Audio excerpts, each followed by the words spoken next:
এবারে আমি কেটে দেখাচ্ছি।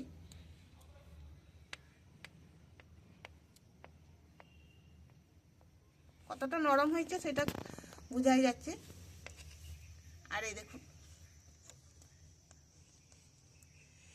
ভেতরটা দেখুন কতটা জালিদার হয়েছে, স্পঞ্জিও হয়েছে, আর কালারটা দেখুন কত সুন্দর এসছে। সামনে বড়দিন আসছে, তো এভাবে আপনারা খ্রিসমাস উপলক্ষে বানিয়ে দিতে পারবেন। নমস্কার বন্ধুরা, ক্রিয়েটিভ ফ্যামিলিতে আপনাদের সবাইকে স্বাগত জানিয়ে নিয়ে এসেছি আরও একটি রেসিপি। আজকে আমি কমলা লেবুর কেক বানাবো মাত্র 1 কাপ আটা দিয়ে। এখানে আমি 1 কাপ গমের আটা নিয়েছি। এই লেবুটা আমি প্রথমে ছাড়িয়ে নিচ্ছি।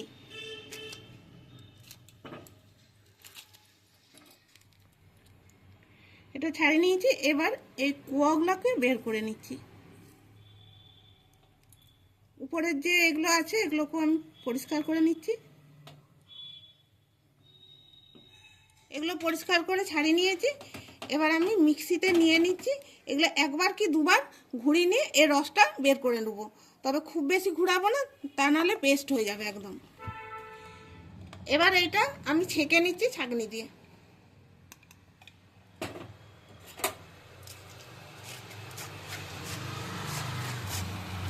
এরকম রসটা বের হয়ে যাবে আর চবড়াটা ছাঁকনিটাতে রয়ে যাবে।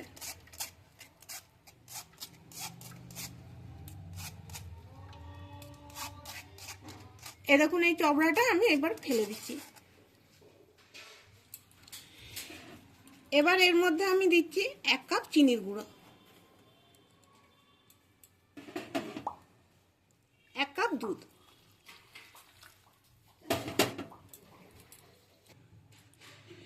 1 কাপের 3 ভাগের 1 ভাগ দিচ্ছি সাদা তেল।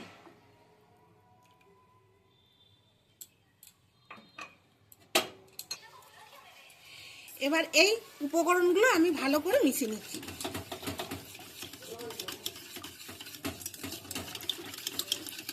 আজকের কেকটা আমি ডিম ছাড়াই বানাবো। এটা ভালো করে মিশিয়ে দিয়েছি। এবার আমি 1 কাপ গমের আটা দিচ্ছি।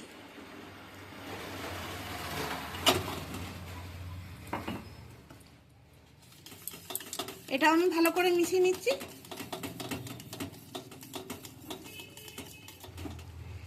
দিচ্ছি 1/2 কাপ সুজি। এবার আমি খুব ভালো করে মিশিয়ে নিচ্ছি।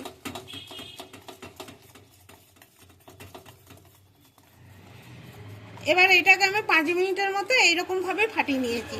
আর যেদিকে আমি ফাটিয়েছি একদিকে আমি ফাটাচ্ছি, উল্টো দিকে আমি ফাটাই না, মানে এইভাবে আমি ফাটাইনি। এবার এটাকে আমি 10 থেকে 15 মিনিট রেস্টে রেখে দিচ্ছি।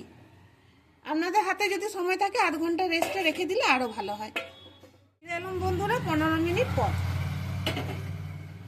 এবার আমি ব্যাটারটা দেখছি। আর এই দেখুন ব্যাটারটা আগের তুলনায় অনেকটা ঘন লাগছে। আরও 1/2 কাপ গরুর দুধ নিয়েছি, অল্প একটু দিচ্ছি, দিয়ে ভালো করে মিশিয়ে নিচ্ছি। ভালো করে মিশিয়ে নিয়েছি। এবার দিচ্ছি অল্প একটু নুন। কেকে নুন দিলে মিষ্টির ব্যালেন্সটা ঠিক থাকে আর খেতেও খুব সুন্দর লাগে। 1 চামচ দিচ্ছি বেকিং পাউডার,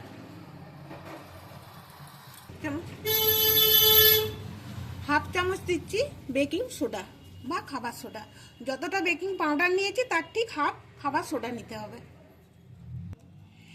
1 চামচ দিচ্ছি লেবুর রস। যেহেতু আমি ডিম ছাড়াই এটা বানাচ্ছি আটা দিয়ে, সেজন্য লেবুর রসটা দিচ্ছি। আপনারা চাইলে লেবুর রসের পরিবর্তে ভিনিগার দিতে পারেন। এখানে আমি কিছু টুটি ফুটে নিয়েছি আর একটু নিয়েছি আটা, এটার সাথে মিশিয়ে দিচ্ছি। এবার এগুলোকে দিয়ে দিচ্ছি। অল্প একটু দুধ দিচ্ছি।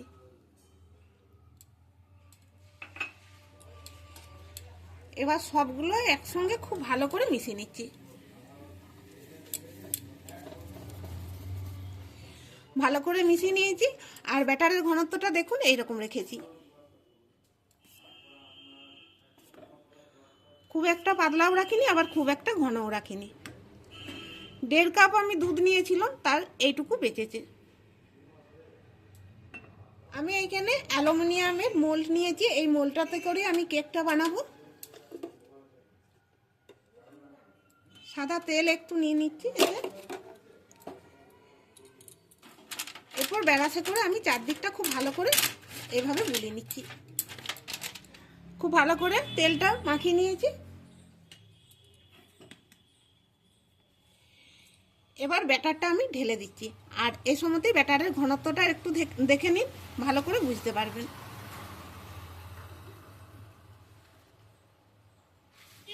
এবার এখানে আমি একটা কড়াইয়ে নুন দিয়ে দিয়েছি, নুনটা গরম হতে হয়ে গেছে, আর একটা স্ট্যান্ড বসিয়েছি। এবার দিয়ে দিচ্ছি একটা প্লেট। এবার এই দুদিকটা ধরতে হবে, ঠিক আছে? এবার এটার মধ্যে আমি বসিয়ে দিচ্ছি।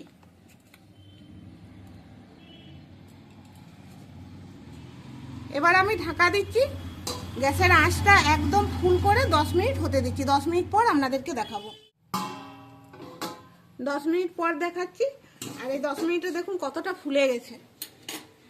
এবার মনে হচ্ছে বাইরে দিকে বেরিয়ে পড়ে না গেলে হয়। এবার আমি উপরের থেকে যে টুটি ফুটিটা একটু আমি বাঁচিয়ে রেখেছিলাম সেগুলো উপর থেকে দিয়ে দিচ্ছি।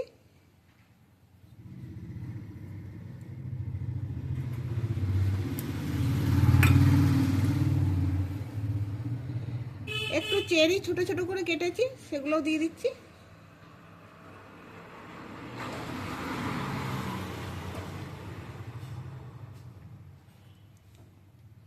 কয়েকটা দিচ্ছি কাজু।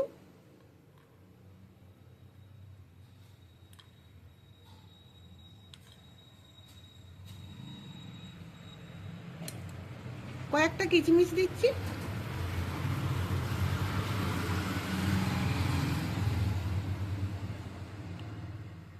গ্যাসের আঁচটা মিডিয়ামে রেখে আমি বেশ কিছুক্ষণ হতে দিচ্ছি, ঢাকাটা দিয়ে দিচ্ছি। এবার বন্ধুরা কেকের ঢাকাটা খুলছি আর 20 মিনিট পর দেখাচ্ছি। এখানে একটা টুথপিক নিয়েছি, এটা করে আমি দেখে নিচ্ছি তলাটা লাগছে কিনা। এই দেখুন পরিষ্কার আছে একদম।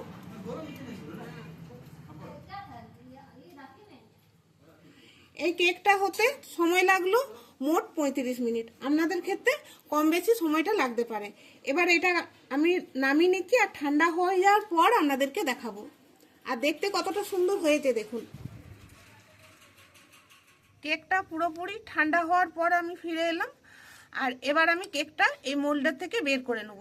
তো এটা ছুরি দিয়ে ধারগুলো ছাড়ানোর কোনো দরকার নেই, এভাবে এটা ছাড়িয়ে নিচ্ছি আমি।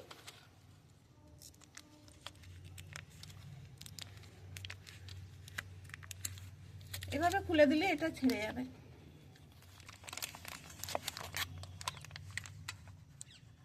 এই দেখুন, এই দেখুন বন্ধুরা কত সুন্দর হয়েছে। দেখুন নিচটা পুরোও যায়নি আর এটা তো দেখুন লাগেনি, আর সুন্দর এটা উঠে গেল এর ভিতর দিয়ে। আর কতটা নরম হয়েছে দেখিয়ে দিচ্ছি। দেখুন বন্ধুরা আপনারাও এইভাবে একবার বানিয়ে দেখতে পারেন। দেখুন খুব সুন্দর তৈরি হয়েছে, তবে মাছটা একটু ভিতর দিকে এটা চেপে গেছে। এর দুটো কারণ হতে পারে, ব্যাটারটা হয়তো একটু ঘন হতো, কিংবা এটা কেকটা তো ফুলার জিনিস, এটা যখন আমি কেকটা বানিয়েছি তখন এই সাইডগুলো এইভাবে চওড়া হয়ে গেছিলো, তার ফলে ভিতরটা একটু চেপে গেছে। দুটো কারণ হতে পারে, কিন্তু কেকটা কিন্তু খুব সুন্দর হয়েছে। এবারে আমি কেটে দেখাচ্ছি।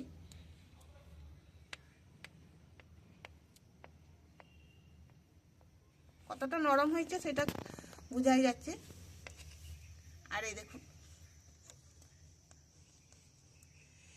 ভেতরটা দেখুন কতটা জালিদার হয়েছে, স্পঞ্জিও হয়েছে, আর কালারটা দেখুন কত সুন্দর এসছে। সামনে বড়দিন আসছে, তো এভাবে আপনারা খ্রিসমাস উপলক্ষে বানিয়ে দিতে পারবেন খুব সহজে। ঘরে থাকা মাত্র কয়েকটা উপকরণ দিয়ে এটা বানানো যাবে। আর তাছাড়া বাচ্চাদেরকে এইভাবে বানিয়ে টিফিনে দিবেন, দেখবেন খুব মজা হবে ওদের। বড়দের তো খুব ভালো লাগবেই। আমি এরকম করে পিস পিস করে কেটে নিচ্ছি, আপনারা আপনাদের পছন্দ মতো করে কেটে নেবেন।